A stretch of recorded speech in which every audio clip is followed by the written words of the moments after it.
ప్రతి కార్యకర్తకు నేను ఒకటే చెప్తా ఉన్నా, ఎవడెవడైతే మీకు అన్యాయం చేశాడో పర్వాలా, అన్యాయం చేయండి, చేయించుకుంటాం, టైం మీది, కానియండి, కొట్టండి అని చెప్పండి. ఆడు ఎవడు ఏం చేస్తా ఉన్నాడో పేరు రాసుకోండి. రెడ్ బుక్ అని నేను చెప్పను, కానీ పేరైతే రాసుకోండి. మీరు ఏ బుక్లో రాసుకున్నా పర్వాలా, పేరైతే మీరు రాసుకోండి.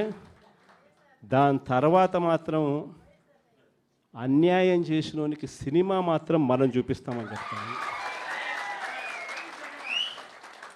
ఆ మనిషి రిటైర్డ్ అయి ఉన్నా కూడా లాక్కొని వస్తా, ఆ మనిషి దేశం విడిచిపెట్టిపోయినా లాక్కొని వస్తా.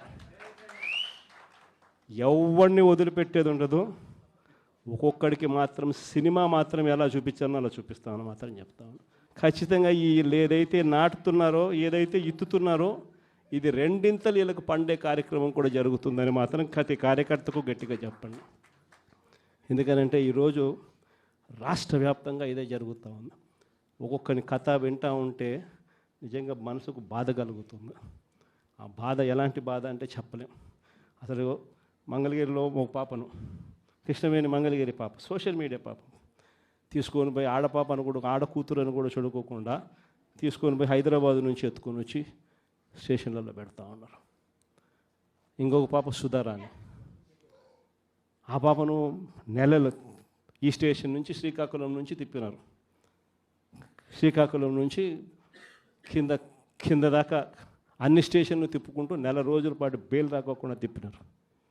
ఆడవాళ్ళను, ఆడకూతుర్లను కూడా చూడుకోకుండా కేవలం వీళ్ళకి వ్యతిరేకంగా పోస్ట్ పెట్టిందని ఇంత దౌర్జన్యంగా జరుగుతూ ఉన్నారు. వంశీ అని ఇప్పటికి నెలన్నర అయిపోయింది. ఒక కేసులో బెయిల్ వస్తుంది, బెయిల్ వచ్చిన వెంటనే ఇంకొక కేసు, మళ్ళీ ఆ కేసులో బెయిల్ వస్తుంది, బెయిల్ వచ్చిన వెంటనే మళ్ళీ ఇంకొక కేసు. ఇప్పటికి 11 కేసులు. ఒక కేసు అయిపోయినాక ఒక కేసు, ఒక కేసు అయిపోయినాక ఒక కేసు.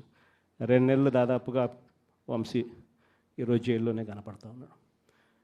ఇంకొక దళితుడు ఎక్స్ఎంపీ నందిగామ సురేష్ పాపం నెలన్నర రోజులు పాపం జైల్లో పెట్టారు. బెయిల్ రాకుండా అడ్డుకుంటూ జైల్లో పెట్టారు.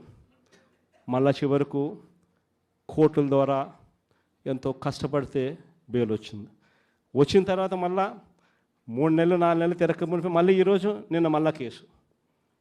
వాళ్ళ ఇంటి దగ్గరికి ఒక వ్యక్తి వచ్చి దళితుడని కూడా చూడుకోకుండా ఆ మనిషిని ఈయనే తిడతాడు. ఎందుకు నన్ను తిడుతున్నావు అని చెప్పి ఈయన ప్రశ్నిస్తే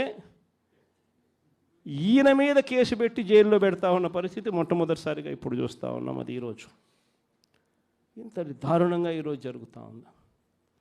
ఇలాంటి పాలన చూసిన తర్వాత చెప్తా ఉన్నా, ఆ బాధలో నుంచి చెప్తా ఉన్నా, ఏదైతే మీరు ఎత్తుతూ ఉన్నారో తప్పుడు సాంప్రదాయాన్ని నాటుతూ ఉన్నారు, తప్పుడు సాంప్రదాయాన్ని మీరు చాటుతూ ఉన్నారు. ఈ సాంప్రదాయం ఒక వృక్షం అవుతుంది. మీరు ఏదైతే ఇచ్చారో అది 2 ఇంతలు వెనక్కి తిరిగి మిమ్మల్ని తన్నే పరిస్థితిలోకి ఈ వ్యవస్థ తయారవుతుంది.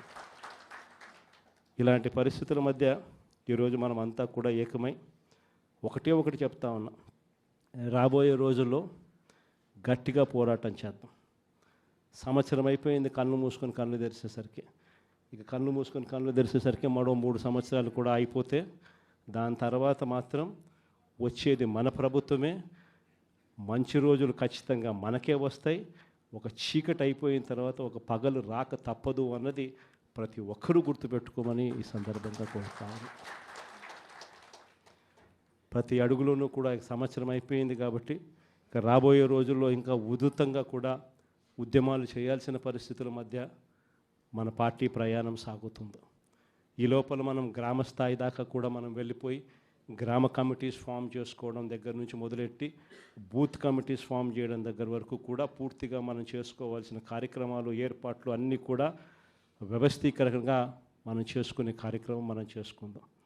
దాని తర్వాత ఉద్యమ బాట పట్టాల్సిన సమయంలో ఖచ్చితంగా ఉద్యమ బాట పడుతూ ఈ ప్రభుత్వం చేస్తూ ఉన్న తప్పులను ఎండగడుతూ, ప్రభుత్వం చేస్తూ ఉన్న తప్పుడు పనులను ప్రజలకు ఎత్తి చూపుతూ మీ పాత్ర మీరు పోషించాల్సిన సమయం కూడా వచ్చింది అని చెప్పడానికి ఈ సమావేశాలన్నీ కూడా ఏర్పాటు చేసి మీ అందరి సహాయ సహకారాలు కూడా తీసుకునే కార్యక్రమం కూడా చేస్తూ ఉన్నాం.